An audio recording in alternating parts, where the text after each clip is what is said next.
اور حضور بابا فرید گنج شکر رضی اللہ تعالیٰ عنہ کے چشم و چراغ حضرت قبلہ دیوان حامد مسعود صاحب دامت برکاتہم العالیہ.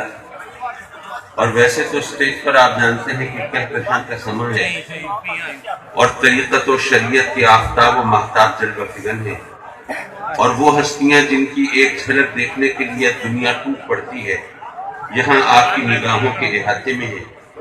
اللہ تبارک و تعالیٰ ان ہستیوں کو عزت و وقار کے ساتھ سلامت رکھے اور اپنے اسلاف کے نقش قدم پر چلنے کی توفیق اور سعادت نصیب فرمائے.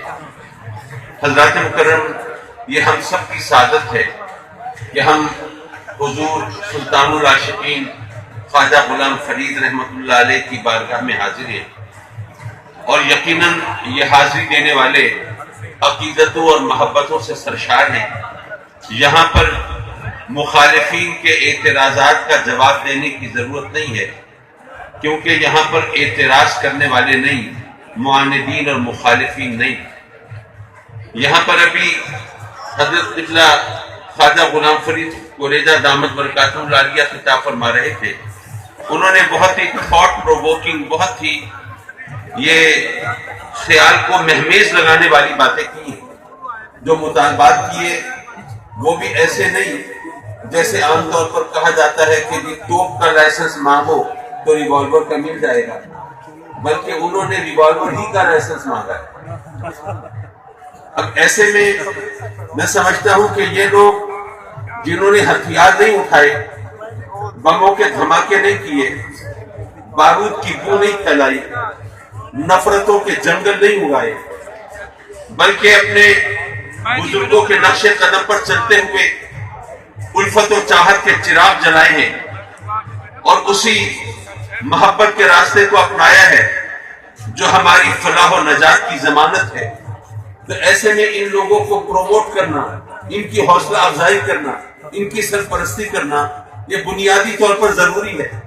ورنہ آپ دیکھیے کہ دیکھا یہ گیا ہے کہ جو دہشت گرد تنظیمیں ہوتی ہیں ان کو زیادہ اہمیت دی جاتی ہے، ان کی بات مانی جاتی ہے، اور گویا ایک طرح سے امن پسندوں کو یہ راستہ دکھایا جاتا ہے کہ تم بھی یہی کام کرو گے تو تب تمہاری بات مانی جائے گی. تو حضور خواجہ غلام فرید کی بارگاہ میں حاضر ہونے والوں، ہم اللہ کے فضل و کرم سے ان بزرگوں کے نقش قدم پر چلنے والے ہیں. اور ایک صاحب پوچھ رہے تھے کہ جناب، بلکہ میں اپنا ایک واقعہ سناؤں اس سے کچھ روشنی مل جائے. میں اتفاق سے مانسہرہ کے علاقے میں ایک پروگرام میں جا رہا تھا. وہاں کے کچھ دوست گاڑیاں وغیرہ لے کے ریسیو کرنے کے لیے آئے مجھے اسلام آباد. اب اسلام آباد سے مانسہرہ جا رہے ہیں، راستے میں ایک ایسی پہاڑی کے پاس سے گزرے جس کے اوپر ایک گنبد بنا ہوا تھا، ایک مزار تھا، اور کچھ زائرین وہاں جا رہے تھے، اور راستہ بہت کٹھن تھا، سیدھا چل کے جانا مشکل تھا. تو کئی جگہوں پر انہیں ہاتھوں کا سہارا لے کر چلنا پڑتا تھا. تو میرے ساتھ جو گاڑی میں لوگ ریسیو کر رہے تھے ان میں سے ایک کا عقیدہ کچھ اور تھا. وہ شروع ہو گئے، دیکھیں جناب یہ دکانیں کھولی ہوئی ہیں، لوگوں کو بیوقوف بنانے کے بہانے ڈھونڈے ہوئے ہیں، اس طرح لوگوں کی جیبوں پہ ڈاکے ڈالتے ہیں. اب میں بڑی خاموشی سے سنتا رہا. جب وہ گفتگو کر کے خاموش ہوئے تو میں نے ان سے پوچھا کہ آپ کا مشغلہ کیا ہے، کیا کرتے ہیں؟ انہوں نے بتایا جی میڈیکل سٹور ہے. پوچھا کہاں؟ کہنے لگے ایبٹاباد کے مین ہاسپٹل کے قریب. میں نے کہا جی آپ کی باتوں سے لگتا ہے کہ آپ کے دل میں انسانیت کا بڑا درد ہے. تو آپ اگر یہاں اس علاقے میں بھی تو لوگوں کی بستیاں ہیں، تو اگر یہاں پر کوئی میڈیکل سٹور نہیں ہے، اگر آپ میڈیکل سٹور کھول لیں تو وہ لوگ جن کو لائف سیونگ ڈرگ چاہیے ہوتی ہے، کوئی ایسی دوائی کہ اگر فوری طور پر نہ ملے تو زندگی کو خطرہ ہو، تو جب تک وہ شہر جائیں دوا لیں اس وقت تک بیچاروں کا معاملہ تمام ہو چکا ہوتا ہے. تو اگر آپ یہاں پہ میڈیکل سٹور کھول لیں تو لوگوں کا کتنا بھلا ہو.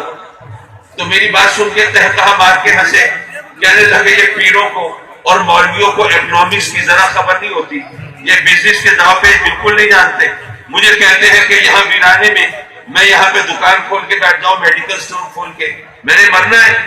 وہاں پہ بازار کے اندر دکان ہے، ہسپتال کے قریب دواؤں کی دکان، وہاں پہ ظاہر فائدہ ہے.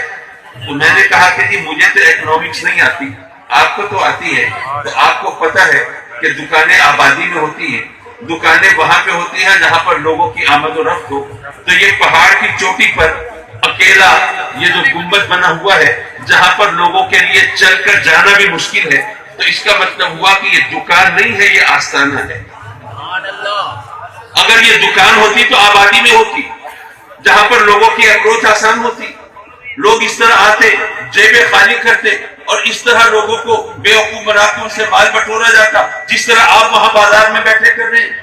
لیکن اگر وہ علاقہ جہاں پر لوگوں کے لیے پیدل چلنا اور پہنچنا بھی مشکل ہے، اگر وہاں پر بھی یہ زائرین، پتہ نہیں ہے مزار کتنا عرصہ پہلے کا ہوگا، اگر آج بھی لوگ یہاں پہ حاضری دے رہے ہیں تو اس کا مطلب ہوا کہ یہ آستانے ہیں، یہ عقیدتوں اور محبتوں کے مرکز ہیں.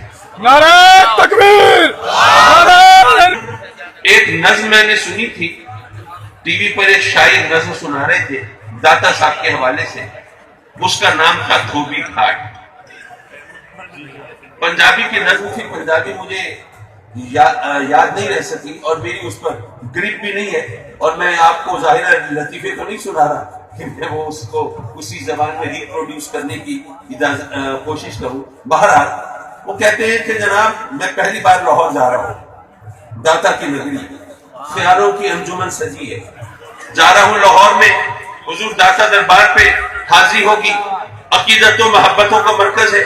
حضور خواجہ اجمیری نے جہاں چلہ کشی کی ہے وہاں پر اولیاء، اصفیاء کا جمع غفیر ہوگا، علماء اور مشائخ ان کے وہ قطار اندر قطار کھڑے ہوں گے، عقیدتوں اور محبتوں سے ایک فضا پہ نور سا چھایا ہوگا، کیا پاکیزہ فضا ہوگی.